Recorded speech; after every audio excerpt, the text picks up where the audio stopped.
আসসালামু আলাইকুম প্রিয় দর্শক, welcome back to Dalia's cooking world. আজ আমি আপনাদের জন্য দোকানের মতো পারফেক্ট নিখুঁতি বা গোলাপ জামুন মিষ্টি আপনারা যেটাই বলতে পারেন সেটা নিয়েছি শুধুমাত্র 1 কাপ গুঁড়ো দুধ দিয়ে। এতটাই দুর্দান্ত স্বাদের লাগে, দোকানের মতো পারফেক্ট নরম স্পঞ্জি রসালো এই মিষ্টি।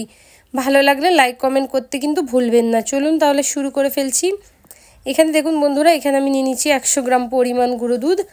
আর এটা প্যাকেটের গুঁড়ো দুধ আমি ব্যবহার করেছি। আপনারা যে কোনো মেজারিং কাপ ব্যবহার করে নিতে পারেন, তাহলে সেটাই কিন্তু আপনারা পারফেক্ট করতে পারবেন। যতটা গুঁড়ো দুধ নিয়েছি তাতে সামান্য একটু কম আমি ময়দা ব্যবহার করেছি।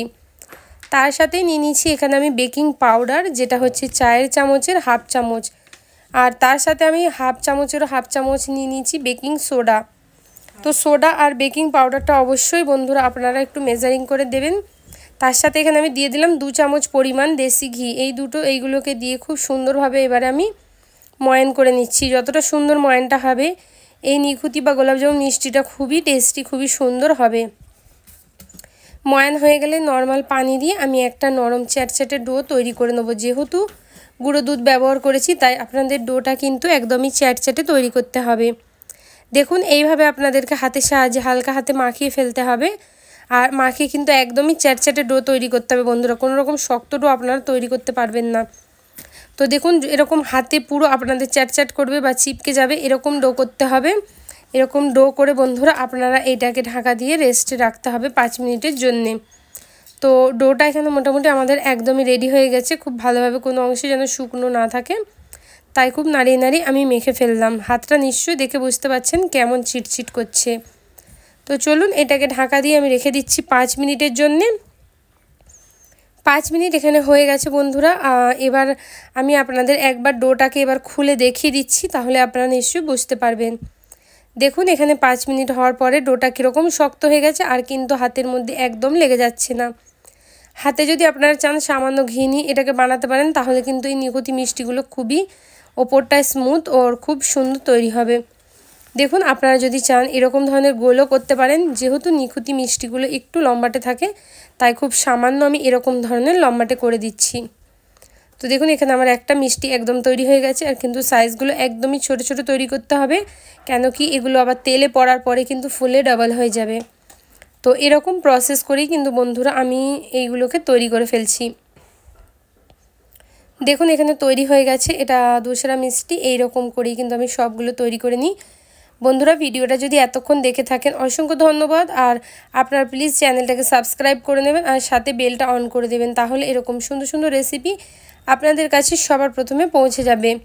কড়াইয়ের মধ্যে তেল দিয়ে গ্যাসটাকে প্রথমে হাই ফ্লেমে অন করে দিতে হবে। তারপরে একটা একটা করে মিষ্টি আপনাদেরকে এর মধ্যে ছেড়ে দিতে হবে। ছেড়ে দেওয়ার পরে আপনাদের একদম লো মিডিয়ামের মাঝে রেখে দিতে হবে গ্যাসটাকে। আর এর মধ্যে কিন্তু আপনাদের ভাজা করতে হবে।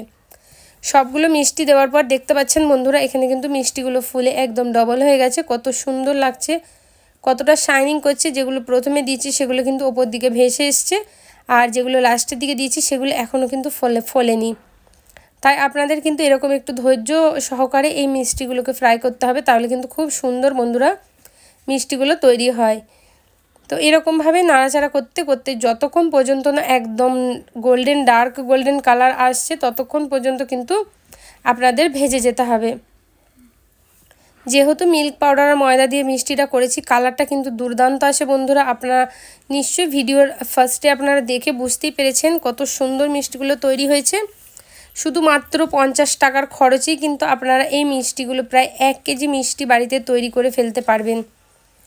তো এরকম করে এবার নাড়াচাড়া করলে কোনো রকম এক দুসরার সাথে লেগেও যাবে না বা কিছু হবে না।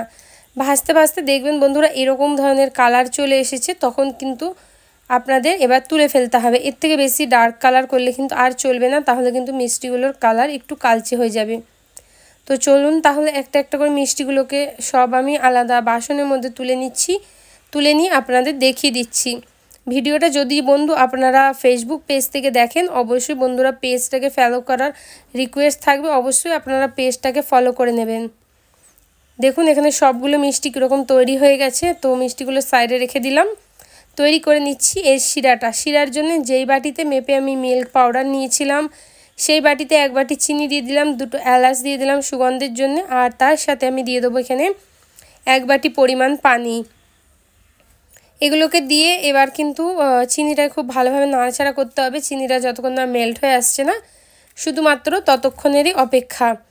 আর এর মধ্যে এবার আপনারা চাইলে কিন্তু এই জিনিসটা দিতে পারেন, যেমন দিচ্ছি আমি এখানে ফুড কালার। এটা কিন্তু টোটালি অপশনাল। এখানে আমি কেশরি ফুড কালারটা ব্যবহার করছি, এতে মিষ্টির কালারটা দুর্দান্ত আসে। যদি আপনারা না চান তাহলে কিন্তু আপনারা এই মিষ্টির কালারটাও নাও দিতে পারেন।